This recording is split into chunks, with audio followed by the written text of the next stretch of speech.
Why do you think young people like us should really dive into apologetics? I guess the meat of my question is why is it important to study apologetics? Well, it's important for at least two reasons. Number one, it's practically important. Why should you be a Christian and not a Muslim or an atheist or a New Ager? The reason you ought to be a Christian is because it's true. Hmm. And if it's true, it has implications not only now, but in eternity, right?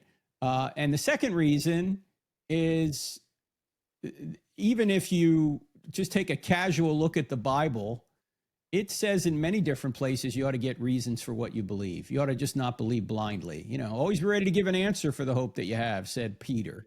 Paul said, I'm set in defense of the gospel. Jude said, we have to contend for the faith. Even in the Old Testament, the Lord through Isaiah said, come, let us reason together. You ought to get facts for what you believe. You just not believe something that isn't well supported. And so for those two practical reasons, one is you ought to believe what's true. It has internal implications. And number two, if you have any respect for the Bible at all, the Bible tells you you ought to get answers for what you believe.